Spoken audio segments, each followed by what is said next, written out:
Hi, and welcome to Watch It Played. My name is Rodney Smith, and in this video, we're going to learn the 2 to 4 player game Brass Birmingham, designed by Martin Wallace, Gavin Brown, and Matt Tolman, and published by Roxley Games, who helped sponsor this video. You may have heard of the game Brass, published in 2007 and designed by Martin Wallace, which had players acting as entrepreneurs during the Industrial Revolution. Well, that game has now been reprinted as Brass Lancashire. This can be played exactly as the original game was printed, or with its included updated rules. And of particular note is all of the new artwork and updated components. At the same time, this edition of the game, Brass Birmingham, was also released, which includes a new map and additional rules, allowing you to experience the classic game in a brand new way. And it is this version that we're going to learn here. So join me at the table and let's get started. To set up, place the board on either the night or the day side. Both are laid out the same way, so just pick based on your preferred art. Now go through all the cards and check this area, which will show symbols representing either 2, 3, or 4 players. Return to the box any showing only player counts greater than what you have. We'll set up a 2-player game in this video, which means none of the cards in this stack will be used because they all show player counts of 3 and 4 only. From the ones you kept, find all of the cards with a white border like this, and then separate them into 2 groups based on their art, putting each group into its own face-up pile into the spaces for them on the board.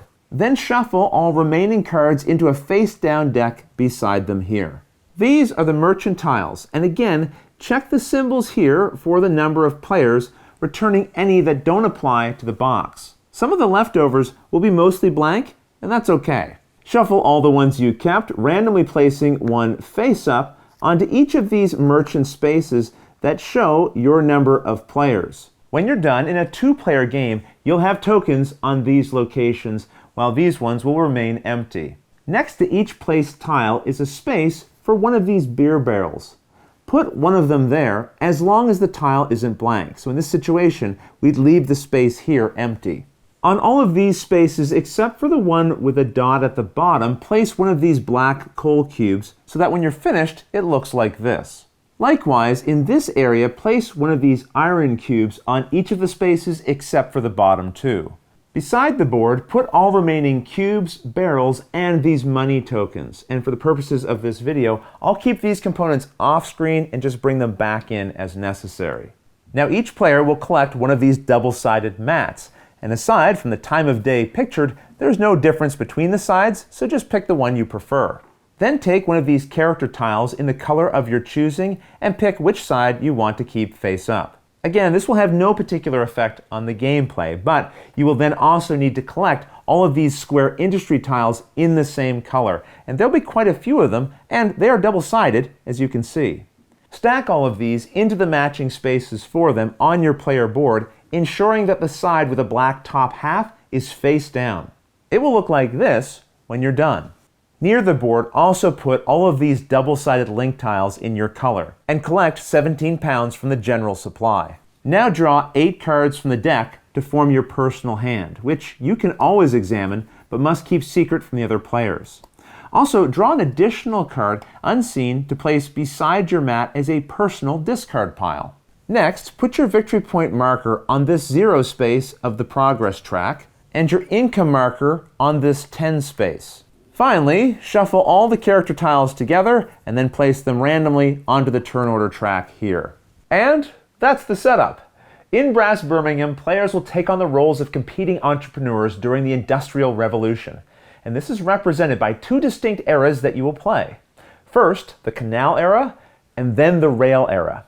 And each of these eras is divided into rounds, and during a round, each player will take a single turn.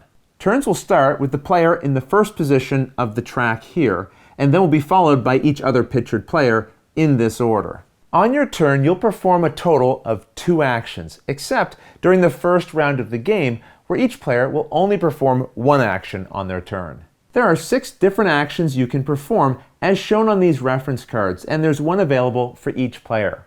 To help me explain how the actions work, I'll be adding things to the board throughout the video as if we were already a few rounds into the Canal Age, as this will help me more easily explain the various actions.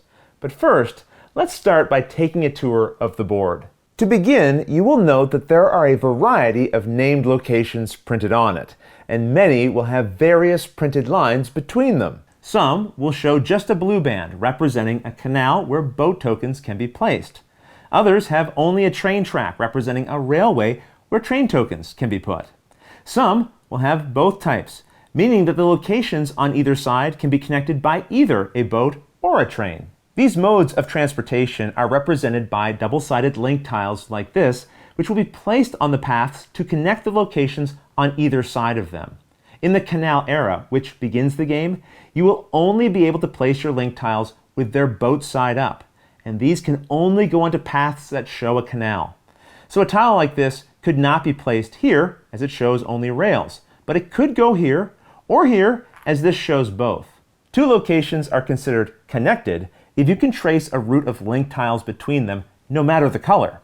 For example, these locations are considered connected because there is an uninterrupted line of link tiles between them. On the other hand, these two locations are not considered connected because the line is interrupted here with a gap.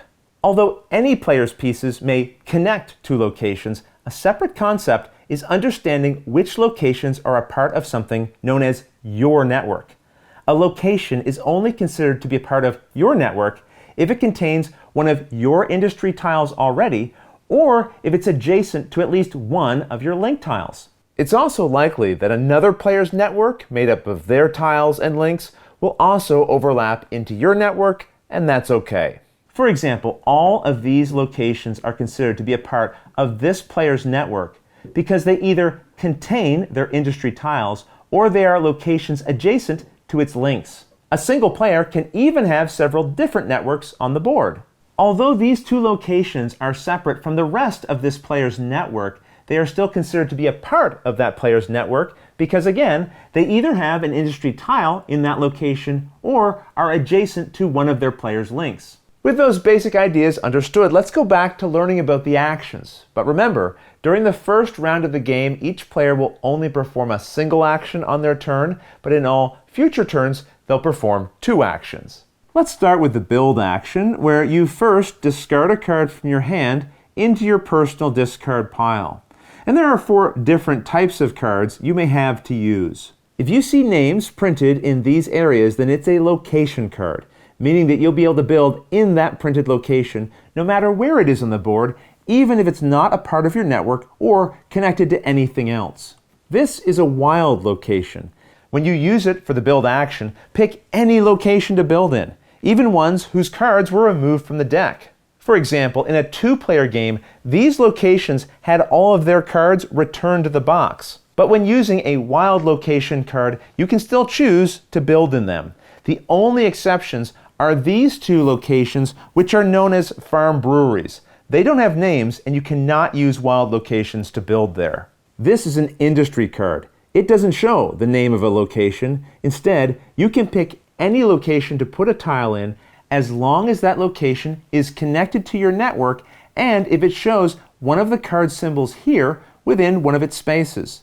So for example, I could use this card to build here or here, as they both show coal mines and are a part of my network. If you have no links or tiles on the board, which would certainly be the case at the beginning of the game, then you can play an industry card from your hand and then build in any empty location of the board displaying its icon. It does not have to be a location connected to your network, since you don't have a network yet. There are also wild industry cards, which work the same as regular industry cards, but they can be played as any industry symbol. We'll see how you can gain wild cards later, but anytime one is used, no matter which action was performed, you will always put them back into the space for them here on the board, not into your personal discard pile. Only non-wild cards that you play from your hand will go here. On the back of your player aid, you'll find a list of the distribution of cards found in the deck based on the number of players, and you'll notice there are duplicates of many of them. Once you've played and discarded a valid card for where you want to build, examine your player board.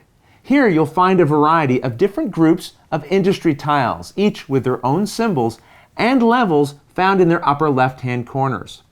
Anytime you want to build an industry, you must take from the lowest available level. In other words, only once all of these tiles are gone will we be able to build level 2 tiles from this industry.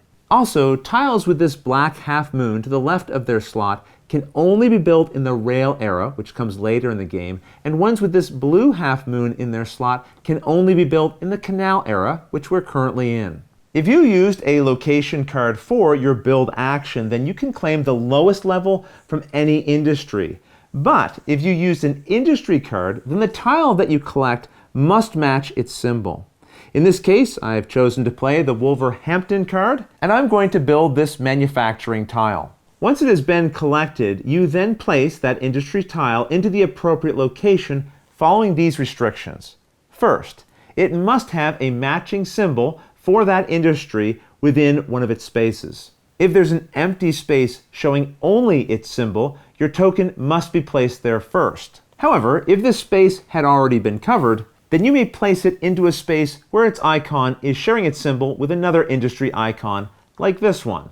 If neither of these spaces were showing the manufacturing icon, then this token could not be placed there.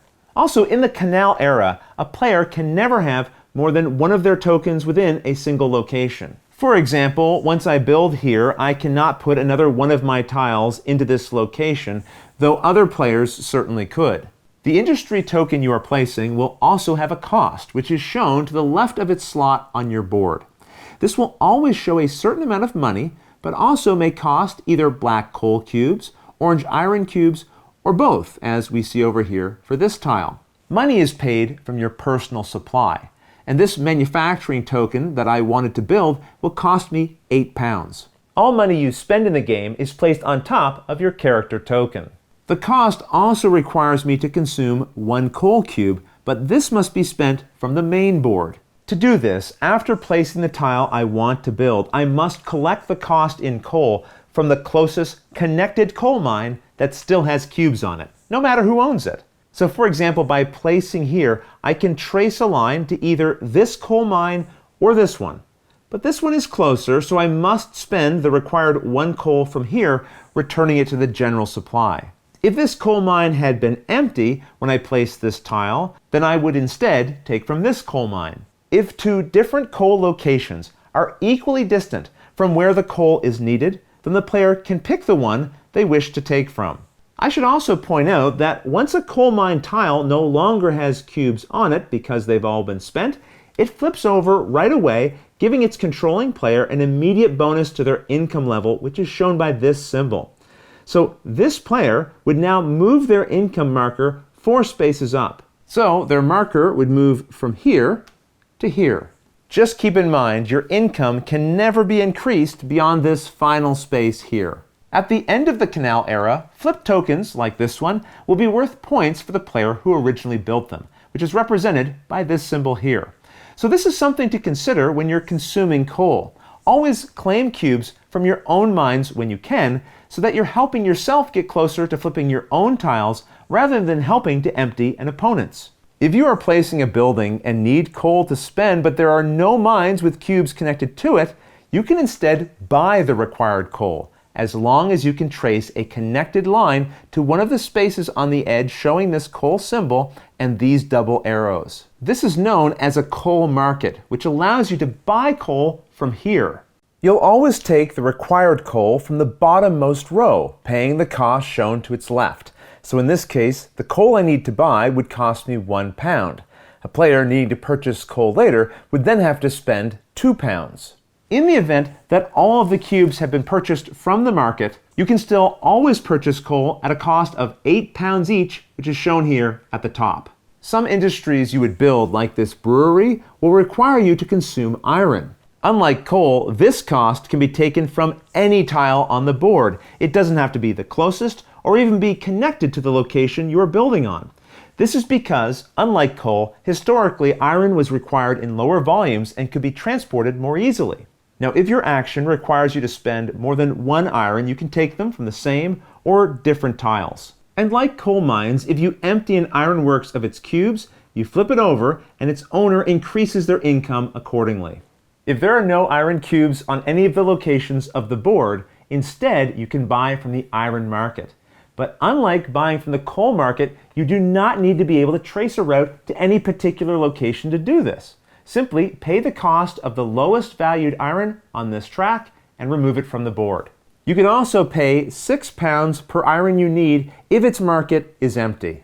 No matter which kind of tile you're trying to place, if you cannot pay the required money, coal, and/or iron, you cannot build the related building. Now, if you're building a manufacturing, cotton mill, or pottery tile, once it is placed on the board, your action ends. But if you build a brewery like this, then you'll place a single beer barrel on it from the supply.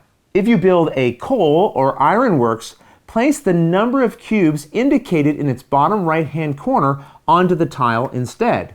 In the case of an ironworks, once its token has been placed and you've put all of the required cubes on it, you then move as many cubes as possible from it to fill in empty spaces in the iron market, if any, starting at the most expensive spots first. And for each one moved this way, you'll collect an amount of money equal to what is showing across from it. This represents you selling iron to eager buyers in the region. You'll even fill in these spaces which were initially left empty during the setup. So in this case, our player has returned 3 cubes, one worth £2 and 2 of them worth £1, for a total of £4 which they'll collect from the general supply. After building a coal mine and placing the required cubes on it, you will then sell them back to any empty spaces on its market in the same way, but only if the coal mine that you just placed can trace a connected path back to one of these coal markets that show the double arrows. You will collect money in the same way, and again, you can also fill in these initial spaces that were left empty during the setup. So in this case, the player would gain £2. Now keep in mind, you will only sell back to the market when a building is first placed with its initial cubes. If spaces open up in the market after it's already been built, no cubes are then sold to it from there. Also, if these initial sales empty a tile that you just placed, flip it over and then move your income marker the indicated number of spaces. Another option with this build action is called overbuilding. This is where you replace a tile that you already built with a new one from your board that is from the same industry but a higher level. You can always build on top of your own tiles, and if there were coal or iron cubes there, return them to the supply, putting the replaced tile in the box. But you do not lose any income bonus it may have provided you with if it had already been flipped over. After placing the overbuilt tile, add any pieces that would normally be produced there. You can even build on top of an opponent's tiles, but only if it's a coal mine or ironworks, and only if there are no resource cubes on the entire board, including here in the market, that would match the cubes that the newly overbuilt tile would produce. For example, this player could not place a coal mine on top of this one because there are still cubes here on the board and even here in the marketplace. On the other hand, they could build over their opponent's ironworks because none of its cubes are found anywhere on the board or here in the market. And with that, we've covered the build action, which is the most complex. So now let's examine the network action. And to do this, you'll discard any card from your hand, remembering that if it's wild, you return it to this area here on the board, not to your own discard pile. Then spend £3 and place one of your link tiles on any empty line of the board, so long as it is adjacent to a part of your network. However, if you have no industry or link tiles on the board at all, when you perform this network action, you can place your link on any valid line. Remember, in the canal era, which is represented by this symbol, your links must be placed both side up on a path showing this blue line, which will sometimes also be paired with a rail like this, meaning a boat could go here. Whereas we saw earlier, a boat could not be placed on this line. The cost to place one of these boat canal links is also shown here, printed on the board. And just remember, any money that you spend during a turn is placed on your character's tile, not back in the general supply. As we've seen, building industries and links costs you money. So if you're running low, then as an action, you might perform a loan by discarding any card from your hand and then taking £30 from the general supply. You then move your income marker backwards on the track 3 levels, not 3 spaces. Levels are indicated by these gold and silver coins showing on the progress track. So for example, if I was here and then took a loan, I would go back 1, 2, 3 levels to this one. And if there is more than 1 space within a level, after taking a loan, put your marker on the highest valued space. Just note you cannot take a loan if your income would drop below -10. We mentioned earlier that when you take a build action, you must use the lowest level token that you have from the industry that you've chosen to build. However, there is a shortcut to get to some of these higher levels sooner through what is known as the develop action. With this, you again discard any card from your hand and then remove 1 or 2 tiles from your player mat, returning them to the box. Each tile you pick doesn't have to come from the same industry, but they must always be the lowest values from the industries that you choose. You must also consume 1 iron for each tile removed this way, following the rules that we saw before, taking them either from tiles on the board, or if there are none, then buying them from the marketplace. In this way, by using this action, you'll more quickly gain access to the higher leveled tiles, which may yield better production, income, or points. However, there is one exception. Any tile with this crossed out light bulb symbol may not be removed with a develop action. These must be built before they can leave your board. We've seen previously how you flip over coal, iron, and brewery tiles. You first have to empty the cubes on them. However, if you build a manufacturing, cotton mill, or pottery tile, no cubes are placed on these. Instead, you need to flip them with a separate action called selling. To do this, you first discard any card from your hand and then choose any one of these unflipped tiles that is connected to a merchant tile featuring that industry's icon. In other words, if I wanted to flip this cotton mill, I would need to be able to trace a connected line over to a merchant tile like this, which also shows its symbol. You'll notice that some merchant tiles show more than one industry symbol, so I could instead sell to this location with my mill since it also has a mill symbol there. Just keep in mind that a valid connection can be made up of anyone's link tiles. It doesn't just have to be your own. Now, before continuing with this action, I check to see if the tile that I want to flip has any of these beer barrel symbols showing in its top right-hand corner. If so, I must consume that number of barrels to sell the good, and there are 2 different ways to do this. First of all, if there is a beer barrel in the space here beside the merchant I am connecting to, I can take it from there, and then as a bonus, I gain the reward that was showing here beside it. If you see a light bulb, like we find here, then you can perform a develop action on 1 tile of your board. You'll remove it using the develop rules that we just learned about, except that you will not have to pay an iron cube to do so. If the barrel you collect has this income symbol beside it, then you will increase your current income that number of spaces. If you see this money symbol, collect that amount from the general supply. Finally, this symbol, as we saw before, represents points, so a beer taken from here would advance your victory point token that number of spaces along the progress track.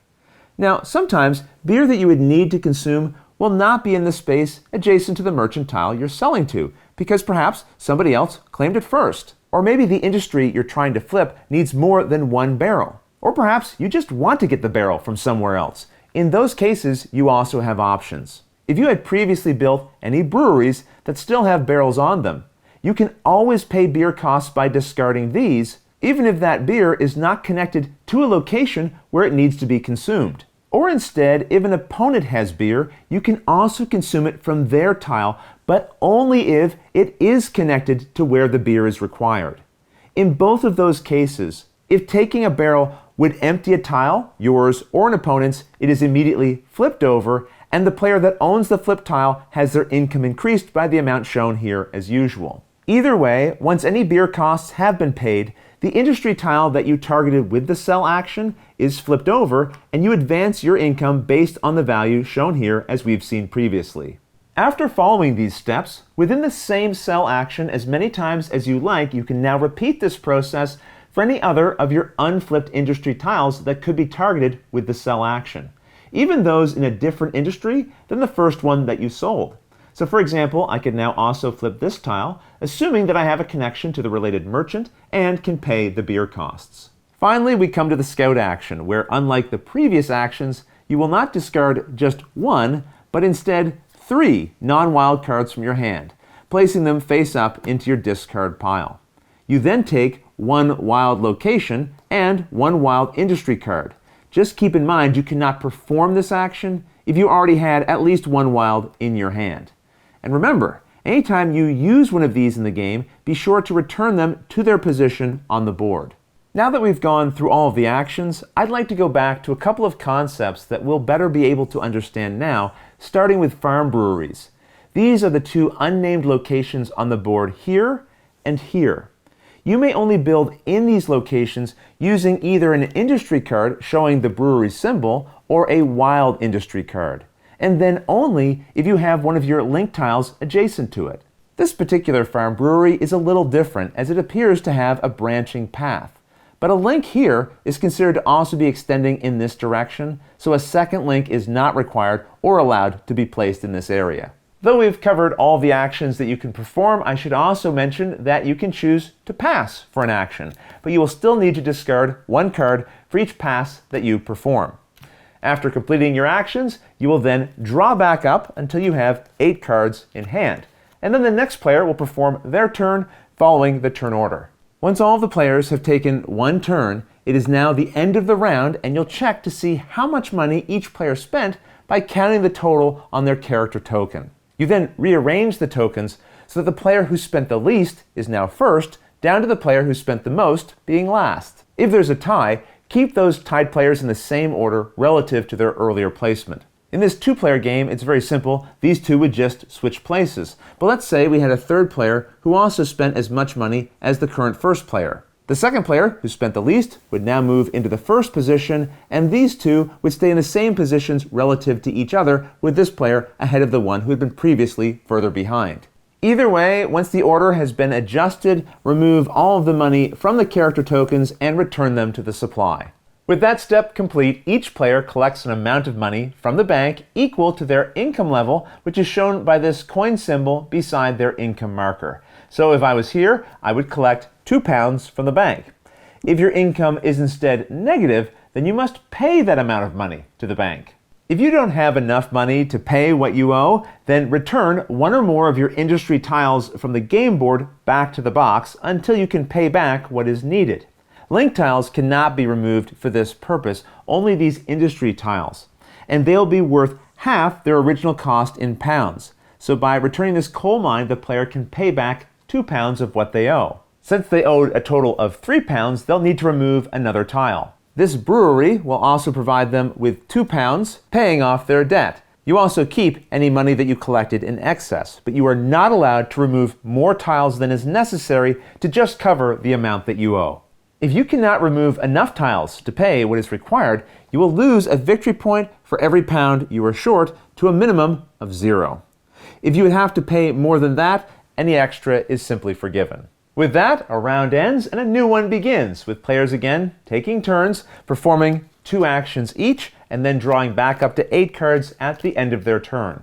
Now, eventually, this deck will run out, and at that point, you will not draw new cards, and future turns you perform, you will play directly from your hand, until eventually, both players' hands are empty. And when that occurs, it is now the end of the Canal era. You'll now stop and check each of your link tiles, scoring 1 victory point for each one of these symbols on adjacent locations. For example, this link would earn me 1, 2, 3, 4, 5, 6 points. And this one would earn me 1, 2, 3, 4, 5 points. As each link is scored, remove it from the board and return it to the player's supply. Next, score all of the victory points showing on your flipped tiles, which will have a black banner at the top. The points you gain from them are found in their bottom left-hand corner.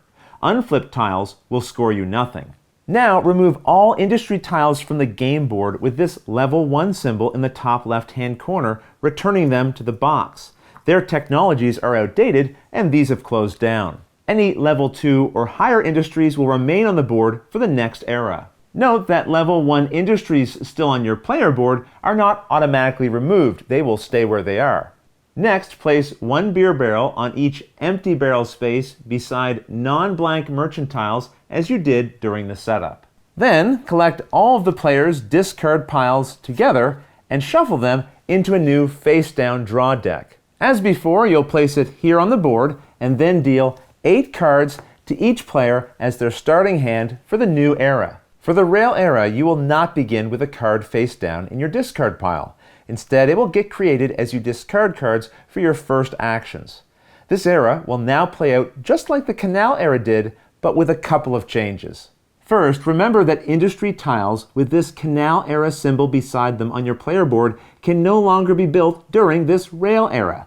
So you would need to use the develop action to discard them if you want to build the tiles at higher levels above them that do not have that symbol. Also, tiles with this Rail Era symbol can now be built once the tiles below them have been built or discarded. Also note that when any of the level 2 or higher breweries are built, you will now place 2 beer barrels on them instead of the usual 1, which you're reminded of here by the symbol on their token. During the Canal Era, I said that you could only place at most 1 of your tiles into each location. However, in the Rail Era, you can now build into any empty spaces there. Also, canal-only lines will no longer be used. In this era, locations can only be connected by empty train tracks, like this one or this one here. You'll also note that your link tiles will be placed with their train symbols face up. As shown here, the cost to place a single rail link is 5 pounds and 1 coal, which you must consume using the typical rules for spending coal. Or in a single action, you can place 2 rail links on 2 separate empty lines by spending 15 pounds, 2 coal, and 1 beer, from either one of your own breweries anywhere on the board, or from an opponent's brewery connected to the second link that you are placing. Otherwise, the Rail Era is played the same way as the Canal Era, with players taking 2 actions per turn. The game will continue like this until all of the cards have been played. And during the final round, each player will not collect income in their last turns. With the Rail Era over, just like the Canal Era, all links are scored based on how many of these symbols they are adjacent to, and all flipped industries are now scored based on the points showing in their bottom left-hand corner. If you ever gain more than 99 points, continue counting any extras by looping around the progress track again. And the player with the most points wins. In the case of a tie for points, then the tied player with the highest income wins. If there is still a tie, then the tied player with the most money remaining wins. And if there's still a tie, the tied players share the victory. And with that, you now know how to play Brass Birmingham. But I should point out that in addition to the retail version of the game, which I've shown you here, there are also deluxe editions for both Brass Lancashire and Brass Birmingham. These will be available in limited supply directly from the Roxley Games website and will come with thicker player boards, better tiles, clay poker chips to replace the coins, and a molded plastic insert. That said, the retail edition, which I've shown you in this video, has everything that you need to play. And if you have any questions at all, feel free to put them in the comments below and I'll gladly answer them as soon as I get a chance. You can also find more information about the game, including additional videos, pictures, and much more over on its page at Board Game Geek, which I'll put a link to in the description below. But until the next episode, thanks for watching.